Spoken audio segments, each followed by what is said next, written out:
Bonsoir à tous et bienvenue dans notre émission dénommée Osons Podcast. Sur le thème « Qu'est-ce que l'informatique ?» Je suis Harmonie Stella Awlechi, ingénieure logicielle et membre de la communauté Osons. Ce soir, je suis avec deux charmants invités qui vont prendre le soin de se présenter pour faire plus connaissance. Monsieur Charles, soyez le bienvenu. Merci mademoiselle Stella et bonsoir à tous ceux qui nous suivent, peut-être bonjour, ça dépend du moment où vous suivez la vidéo. Comme Stella l'a dit, je suis Asimti Charles Soreo, chef du comité réseau système et sécurité de la communauté Osons. Nous sommes là aujourd'hui pour vous présenter un thème qui je pense va vous donner envie de suivre toute la vidéo. Donc surtout suivez-nous jusqu'à la fin, je suis sûr que vous ne serez pas déçus. Merci. Merci beaucoup. Mademoiselle Bright, soyez la bienvenue. Merci, bonsoir Stella et salut à tout le monde, tous ceux qui nous suivent. Moi c'est Lembo Bright Asana Setina et je suis chef comité sciences de données et IoT. Je suis aussi ingénieur logiciel, donc c'est un plaisir de partager ce moment-là autour de l'informatique aujourd'hui. Merci de vous être présenté.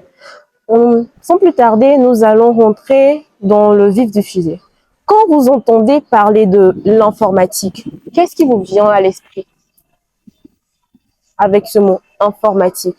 Que pensez-vous? Informatique. D'abord, l'informatique, je dirais, sans pour autant entrer dans le cliché du monde de l'université, je dirais que pour moi, l'informatique, c'est tout ce qui concerne tous les équipements qu'on utilise. Ça peut être peut-être des téléphones, ça peut être un ordinateur, tout ce qui touche au traitement de l'information, je dirais que c'est ce que nous appelons informatique. Tout dépend en fait du besoin qu'on fait de l'outil. Si par exemple, je suis en train de saisir un document sur ma machine, peut-être avec le logiciel Word, où je fais un PowerPoint, je suis en train de faire de l'informatique. Si je suis déjà en train d'utiliser mon téléphone en effectuant une tâche bien précise, je crois que je suis en train de faire de l'informatique. Donc tout ce qui traite du traitement de l'information, si je ne me répète pas, je pense que on est toujours dans le domaine de l'informatique. Merci pour votre réponse. Mademoiselle Bright.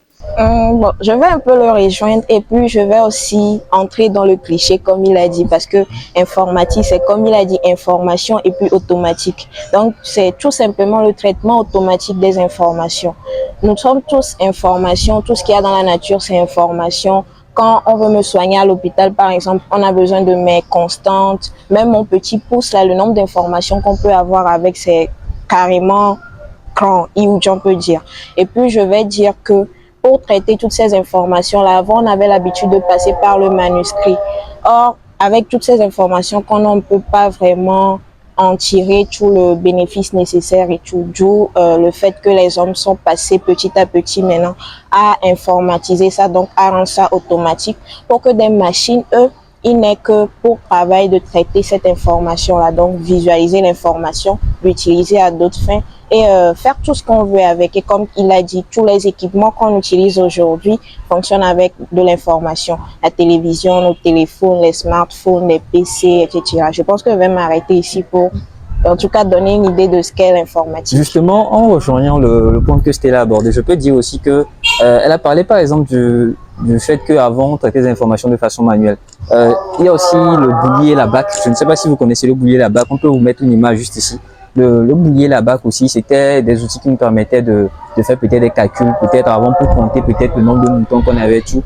Bien sûr, après on est passé plus, je pense à l'utilisation des outils. On est passé par ENIAC, etc., etc. Donc, je pense que de l'abacus, non, de oui, façon mécanique. exactement, Okay, voilà, on nous a compris. Merci pour vos enrichissantes réponses. Je crois que pour englober tout ce que vous venez de dire, l'informatique, c'est en quelque sorte ce domaine-là qui nous permet d'effectuer nos tâches qu'on avait l'habitude de faire préalablement de manière manuscrite pour automatiser certaines tâches et rendre avoir cette flexibilité-là, cette facilité de pouvoir répondre à des besoins qu'on a au quotidien. Exactement. Oui. J'aurais pas fait un meilleur résumé. Voilà. Okay. Merci beaucoup. Donc, sans plus tarder, nous allons répondre à la première question. La première question est de savoir à quel moment avez-vous entendu parler de l'informatique? Je commence? Bah, bien évidemment. Bon, je vais laisser la parole à Bright Honneur, donc tu peux y aller. Ok, d'accord. Ça, c'est un gros piège. Non, vas-y, Bon, non, vas-y. ok, bon, informatique, dans le sens restreint, le sens que nous connaissons tous. Je suis sûre que même nos mamans à la maison connaissent. Donc, saisir d'informations, tirer, faire de l'imprimerie ou faire du Word, Excel. Juste utiliser les logiciels qu'il y a sur un PC ou sur un téléphone. Je pense que c'est déjà depuis le cours primaire. Mais bon, je ne m'y intéressais pas plus que ça. Tout ce qui me passionnait, c'est regarder des films et des séries sur les PC, jouer à des jeux sur des téléphones, Je par suis aussi exemple. coupable, j'avoue. Donc bon, c'est à partir du collège qu'on a introduit dans notre école le fait de faire de l'informatique, mais c'était aussi utilisation, donc maîtrise de Word, Excel et tout ça. Et je pense que j'ai changé d'école après, ça s'est un peu arrêté et au lycée j'ai recommencé. Mais jusque-là, je n'avais pas idée de la partie technique elle-même, de la partie la plus passionnante, je vais dire, pour nous qui savons. Je n'avais pas idée de ce domaine-là jusqu'à, je pense, en première, seconde, où mon père m'a parlé d'un moyen de, en tout cas, profiter ou de maximiser de mes vacances. Donc, il m'a dit qu'il existait un centre de formation en informatique où je pouvais apprendre à programmer. Et là, je voulais aussi m'orienter dans un domaine mathématique, donc je me suis dit que c'était peut-être le moment de commencer à m'intéresser de m'intéresser aux débouchés des mathématiques. Donc, logiquement, quand on parle de mathématiques, la première application, c'est l'informatique et tout. Je pense que c'est à partir de là que j'ai commencé par appréhender le côté technique de la chose. Mais c'est quand même en première année que j'ai vraiment, parce que là, j'étais vraiment nulle. J'ai dû en baver pour commencer maintenant par en apprendre plus sur le domaine. Juste pour anecdote, mes premières notes en première année, c'était 2,0. Donc, Et vous, monsieur Charles? Moi, j'ai pas eu 2-0. Mais un peu près aussi, comme un peu pour le même parcours de Bref, je ne sais pas si c'est le hasard qui a fait qu'on se retrouve. J'ai aussi un peu entendu parler de l'informatique, déjà au primaire. Je pense que ça devait être en classe de CM1, CM2, où il y avait, on va dire, d'établissements qui voulaient un peu pas initier les enfants à l'utilisation des outils comme l'informatique. Donc peut-être venir allumer ton PC, peut-être ce genre de truc. Et ça a commencé dès la mais je n'ai pas participé. Il fallait. Ok.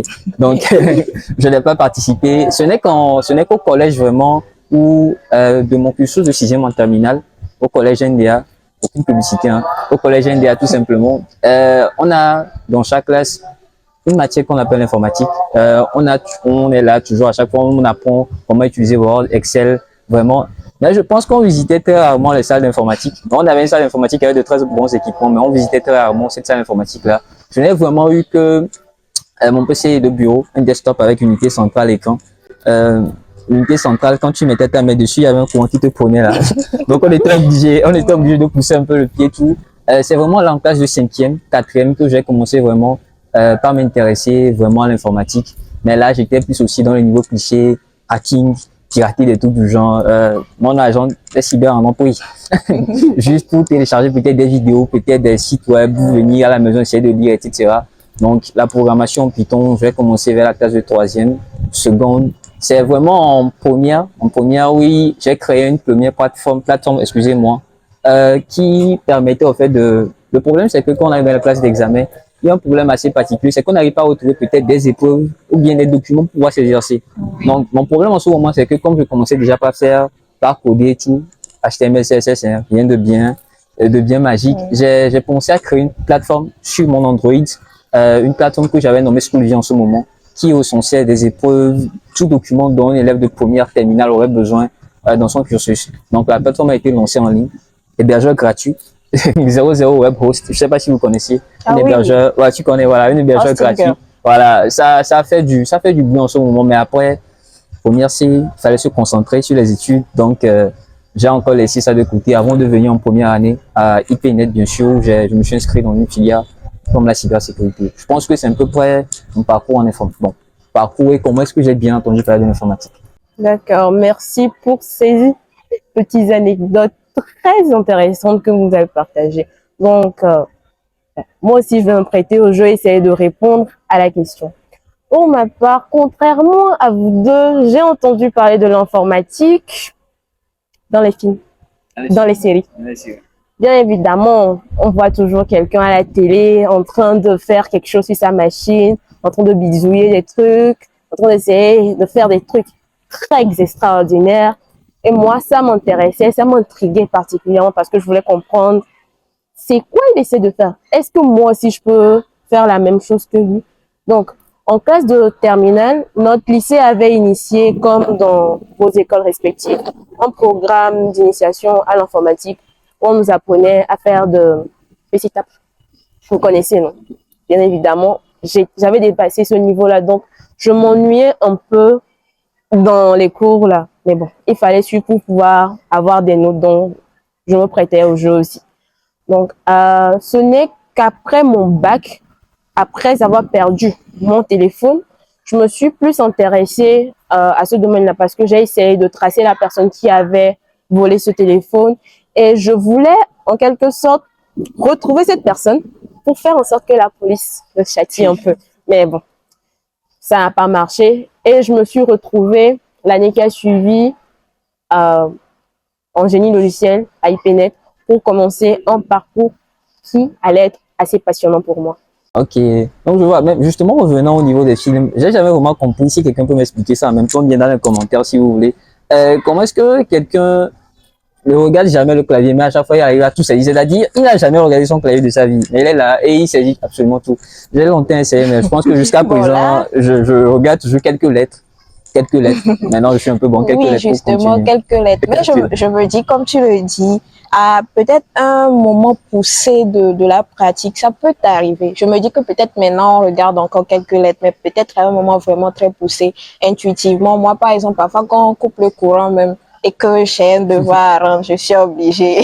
Je me trompe plusieurs fois, mais j'arrive à me retrouver. Je vois que ça m'arrive. Sauf que vraiment, dans les films et les séries, je pense que c'est quand même un peu exagéré Très parce cliché, que très moi j'avais pensé que c'était vraiment vrai, j'ai cru que j'étais excusez-moi vraiment nulle quoi. Okay. Et c'est à un moment donné que j'ai commencé par lire des trucs dessus et je me suis rendu compte que c'est un peu et puis maintenant même comme je suis dans le domaine, quand je les vois faire, je sens qu'ils sont en train de me blaguer parce que sur l'écran c'est pas exactement la même chose voilà, qui se passe.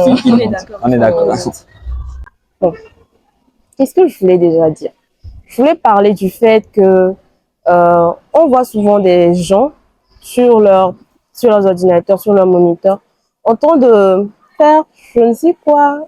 Genre, on te dit que la personne n'a jamais touché à l'outil informatique, il n'est jamais allé à l'école, mais par miracle, comme don de Dieu, il devient un codeur génie, il crée une application en une nuit, je précise, et il met l'application en ligne et ça devient un tabac. Est-ce que vous pouvez m'expliquer ce genre de choses? Est-ce que c'est faisable? Est-ce que c'est possible? Je dirais que c'est ce qu'on appelle Mauna. Non, je blague. Non, en vrai, on se dit toujours, je pense qu'une technologie a besoin d'être maîtrisée, au fait. Donc, si on prend par exemple, je ne suis pas vraiment développeur, que ce soit des frameworks comme Laravel, comme Symfony, etc. Si tu découvres un framework aujourd'hui, tu vas pas me dire que juste la nuit, tu commences déjà par créer une application avec ce genre de framework. Il faut peut-être 2-3 jours de familiarisation avec cet outil-là. Aussi bien, c'est aussi la même chose au niveau des domaines comme la sécurité informatique et tout. Tu découvres un nouvel outil, tu l'installes, tu essaies d'abord de voir un peu près comment est-ce qu'il fonctionne avant de dire un peu près le master, on va dire. Donc, je pense que c'est toujours soit bien bright, toi, tu en penses quoi? Je suis d'accord avec toi, mais bon, pardonnez mon idéalisme. Moi, je pense que c'est possible, mais je pense pas pour 90% de la population. Il existe peut-être, même pas peut-être, il existe des génies quelque part c'est pas un truc qui va être programmé. La personne va pas dire aujourd'hui je me lève en une nuit, je maîtrise l'informatique et je code. Mais je me dis qu'il y a certaines personnes, lorsqu'on les met dans des conditions, on lui donne un ordinateur en une journée. S'il est assez, comment je vais dire, si son intelligence est assez portée sur le domaine scientifique et tout ça, il peut trouver les solutions et créer son application. Ça va pas être parfait en même temps, mais ça peut exister, je pense oui. Ok. Merci pour chacune de vos réponses.